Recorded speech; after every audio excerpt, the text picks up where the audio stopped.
तुम्हाला पण भरपूर साऱ्या लेअर सुटलेला आणि आतपर्यंत कुरकुरीत झालेला खाजा तयार करायचा आहे का?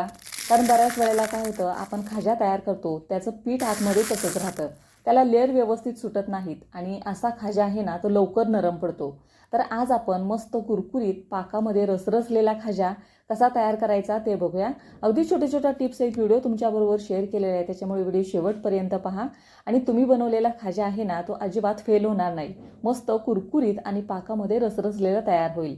चला तर मग पटकन रेसिपीला सुरुवात करूया. हा खाजा तयार करण्यासाठी इथे मी 1 वाटीभर हे गव्हाचं पीठ घेतलेलं आहे. आता खाजा म्हटलं की मैद्यापासून हा खाजा आहे तो तयार केला जातो, पण आज आपण जास्तीचा मैद्याचा वापर न करता हा गव्हाचं पीठ मी 1 वाटीभर घेतलं आणि त्याचबरोबर मैदा मी इथं 1 वाटीभर घेणार आहे. म्हणजे दोन्ही पीठ मिक्स करून आपण हा खाजा तयार करणार आहे. तर तुम्ही इथं कोणतंही एकच पीठ वापरलं ना तरी पण चालेल. आता हा खाजा कुरकुरीत होण्यासाठी इथे 1 चमचाभर मी इथं कॉर्नफ्लोअर टाकलेला आहे. कॉर्नफ्लोअर तुम्ही अगदी अवश्य घाला, त्याने काय होतं मस्त कुरकुरीत आतपर्यंत खाजा आहे तो तयार होतो. आता ह्याला अजून क्रिस्पी होण्यासाठी इथे मी जवळजवळ 1 ते 1.5 चमचा कडकडीत तूप गरम केलं आणि ह्याची मोहन ह्या पिठामध्ये घातली. आता हे पीठ आहे ना ते सगळं आपल्याला छान असं मिक्स करून घ्यायचं. तुपाऐवजी तुम्ही इथं तेलाचाही वापर करू शकता. तर सगळीकडं पिठाच्या कणाकणाला हे तूप आहे ना ते चोळून घ्यायचं, म्हणजे हे पीठ अगदी हलकं फुलकं आणि छान असं मलमलीत तयार होतं. हाताने घट्टसर गोळा करून बघायचा.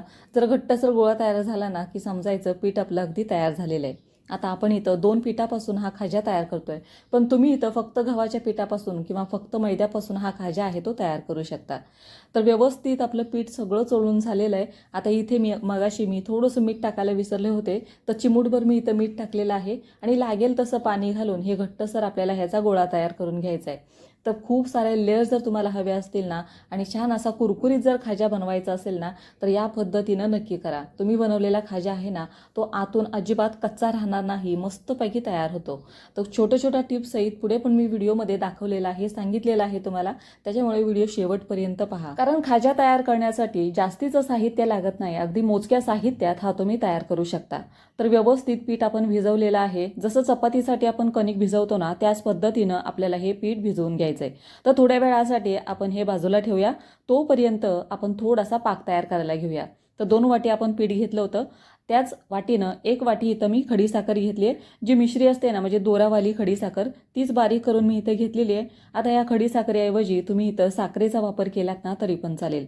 तर कढईमध्ये ही खडीसाखर मी घातलेली आहे. आता ह्याच्यामध्ये पाणी किती घालायचं, तर जेवढी खडीसाखर आहे ना त्याच्या निम्म आपल्याला इथं पाणी घालायचं आहे आणि ही फक्त खडीसाखर आपल्याला वितळवून द्यायची. म्हणजे या खडीसाखरेचा आपल्याला जास्त घट्टसर पण पाक बनवायचा नाही आणि जास्त पातळ पण ठेवायचा नाही. पाक जर तुमचा व्यवस्थित असेल ना तर तुमचा खाजा बनवलेला आहे ना तो छान असा तयार होतो. पाक जर तुमचा पातळ राहिला तर खाजा लवकर नरम पडतो आणि पाक जर खूप घट्टसर असेल ना तर खाज्यावरती साखरेची सफेद लेअर अशी तयार होते. त्याच्यामुळे पाक आहे ना तो आपल्याला व्यवस्थित करून घ्यायचा आहे. 1 तारी पाक आपल्याला बनवून घ्यायचा आहे. लगेच आपल्याला याची गॅस बंद करून घ्यायची. तर इथे मी खाजा सुगंधित होण्यासाठी वेलच्या इथं सोलून टाकलेल्या आहेत. त्याच्यानंतर 9 ते 10 केशरच्या काड्या पण टाकलेल्या आहेत. आता हे परत एकदा आपण हलवून घेऊया. थोडीशी खडीसाखर अजून आहे, तर 1-2 मिनिटासाठी हे मी परत एकदा उकळवून घेणार आहे. आता खाज्याला रंग चांगला येण्यासाठी 1 ते 2 थेंब मी इथं फूड कलर टाकलेला आहे. फूड कलर ऑप्शनल आहे, तुम्ही नाही टाकलात तरी पण चालेल, पण खाज्याला छान असा रंग येतो. आता हे सगळं परत एकदा हलवून घेऊया. तर खाजा बनवणं अतिशय सोपं आहे. तुम्ही या होळीच्या दिवशी तुम्ही हा खाजा तयार करा. बनवायला पण सोपा आहे, कमी साहित्यात तयार होतो आणि तेवढा चवीला पण खूप छान लागतो. तर हे पहा 1 तारी पाक आपला छान असा तयार झालेला आहे. आता लगेचच गॅस बंद करूया. जास्त पण पाक घट्टसर करू नका, नाहीतर खाज्यावरती साखरेची सफेद लेअर तयार होते. पाक पण आपला तयार झालेला आहे. आता जे आपण पीठ भिजायला ठेवलं होतं ना ते थोडंसं परत एकदा मळून घेऊया आणि त्या मळलेल्या पिठाचं आपण छोटे छोटे गोळे तयार करायला घेऊया आणि त्याच्यापासूनच ज्या खाज्यामधल्या लेयर्स आहेत ना त्या तयार होतात. तर जेवढे तुम्ही उंडे बनवाल ना तेवढ्या लेयर्स तुमच्या तयार होतील. तर मी इथे जवळजवळ 6 ते 7 उंडे बनवलेले आहेत, छोटे छोटे उंडे बनवले आणि त्याच्या होतील एवढ्या पातळ लाटे आपल्याला इथं लाटून घ्यायचं आहे. आता खाज्याच्या आतल्या लेयर्स जर तुम्हाला कुरकुरीत हवे असतील ना तर जेवढी पातळ तुम्ही लाटी लाटाल ना तेवढ्या खाज्याचे आतल्या लेयर्स आहेत ना ते छान अशा कुरकुरीत तयार होतात. तर लाट्या मी इथं जवळजवळ 6 ते 7 घेतलेल्या आहेत, म्हणजे 6 ते 7 उंडे तयार केले होते. तुम्ही जवळजवळ 3 ते 4 उंडे बनवलेत ना तरी पण चालतील. तर हे पहा, सगळ्या लाट्या आपल्या लाटून तयार झालेल्या आहेत. आता इथे थोडंसं आपण साठा तयार करायला घेऊया. तर 2 चमचे मी इथं तूप घेतलं, त्याच्यामध्ये जवळजवळ 1.5 चमचा इथं मी कॉर्नफ्लोअर टाकलेलं आहे. आता कॉर्नफ्लोअरऐवजी तुम्ही इथं मैद्याचा पण वापर करू शकता आणि तेलाऐवजी तुम्ही इथं तुपाऐवजी तुम्ही इथं तेल पण घेऊ शकता किंवा जे वनस्पती तेल येतं ना, म्हणजे डालडा येतो ना, तो पण तुम्ही इथं यूज करू शकता. तर एक लाटी घ्यायची, त्याला असा साठा आहे ना तो सगळ्या लाटीला पूर्णपणे असा लावून घ्यायचा.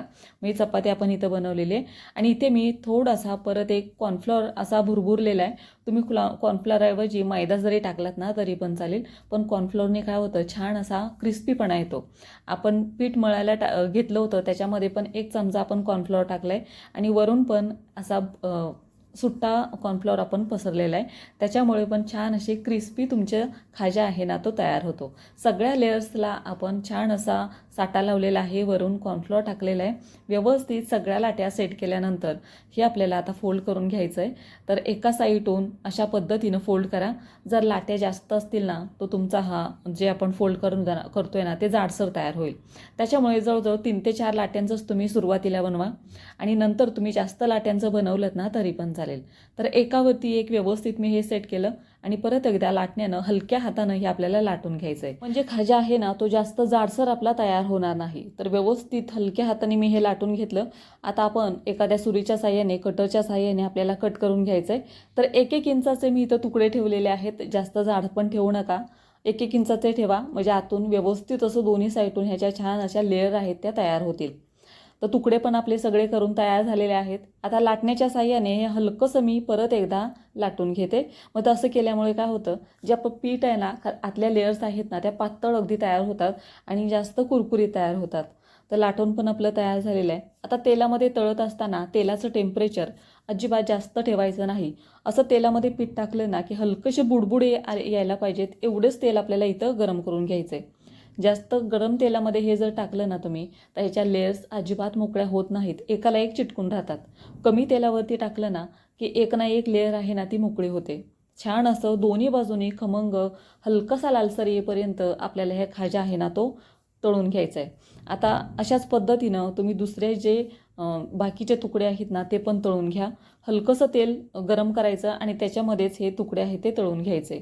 दुसरी बॅच टाकताना पण तेलाचं टेम्परेचर आहे ना ते कमी ठेवायचं, नाही तर जेवढी आपण मेहनत केली ना त्याच्यावरती अक्षरशः पाणी पडल्यागत होतं. कारण गरम तेलामध्ये खाजा व्यवस्थित फुलत नाही, त्याच्या लेअर व्यवस्थित पडत नाही. त्याच्यामुळे कोमट तेल करा आणि त्याच्यानंतरच हा खाजा आहे तो तळायला घ्या. तर तुम्ही बघू शकता मस्त अशा छान एक ना एक लेअर आहे ना ती छान अशी कुरकुरीत झालेली आहे. आता जो आपण पाक तयार करून ठेवला होता ना त्या पाकामध्ये फक्त मी हे खाजा आहे तो छान असा लोळवून घेतला. थोडा वेळ तुम्ही ठेवलात ना तरी चालेल, पण मी हे फक्त बुडवलं आणि लगेचच चमच्याच्या साह्याने हा खाजा आहे ना तो बाहेर काढलेला आहे. तर खाजा बनवणं अतिशय सोपं आहे. काही वेळातच तुम्ही तयार करू शकता. कमी साहित्यात, कमी खर्चात, घरच्या साहित्यात हा तयार होतो. तर तुम्ही बघू शकता मस्त रसरसलेला आपला खाजा आहे तो तयार झालेला आहे. तर ह्या होळीच्या निमित्तानं ही मिठाई आहे ना तो तुम्ही घरच्या घरी तयार करू शकता. तर तुम्हाला हा व्हिडिओ कसा वाटला मला कमेंट करून नक्की सांगा आणि अशा पद्धतीनं खाजा तयार करून तुम्ही याचा नक्की आस्वाद घ्या. तर तुम्हाला ही व्हिडिओ आवडला असेल, मिठाई आवडली असेल तर एक लाईक करा, तुमच्या मित्रमैत्रिणींबरोबर पण शेअर करा. चला तर मग पुन्हा भेटूया अशाच एका नवीन रेसिपीबरोबर. तोपर्यंत खात राहा, मस्त राहा.